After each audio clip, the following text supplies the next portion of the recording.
পরিমাণ মতো সরষের তেল,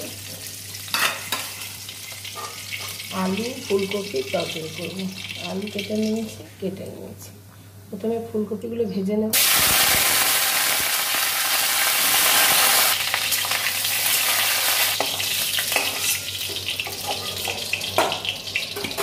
সরষের তেল, এই ডুমো ডুমো আলু কাটা আছে, ভেজে নেব। আদা রসুন পেঁয়াজ নিয়েছি, বেটে নেব। আলু ভাজা হয়ে গেছে, তুলে নেব। গ্যাস অফ করে দেবো। এলাচ, দারচিনি, তেজপাতা, চামচ আদা রসুন বাটা, এক চামচ জিরে বাটা, জিরে আদা, ধনে গুঁড়ো, জিরে গুঁড়ো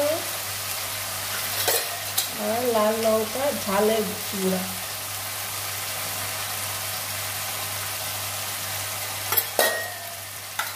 আমি কষে নেব। তো হলুদ, সামান্য জল দিয়ে মশলাটা কষে নেব।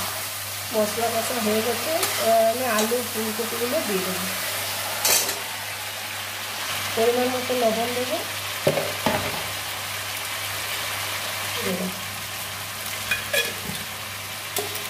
আমি কষে নেব।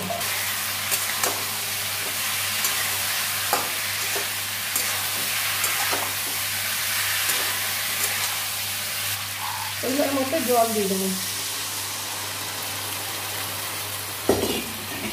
জলটা আমি উষ্ণ গরম দিয়েছি।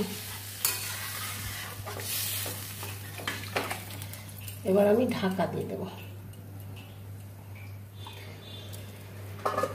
ঢাকা দিয়ে সেদ্ধ করতে দেব।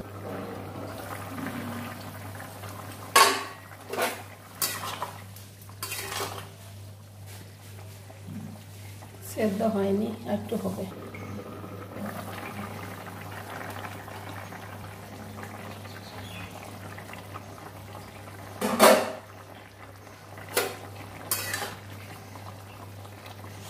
সেদ্ধ হয়ে গেছে, তরকারি আমার রেডি। নামিয়ে দেবো। ফুলকপি আলুর তরকারি।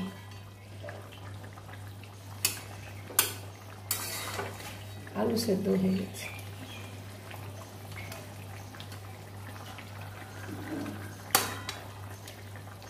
আলু সেদ্ধ হয়ে গেছে।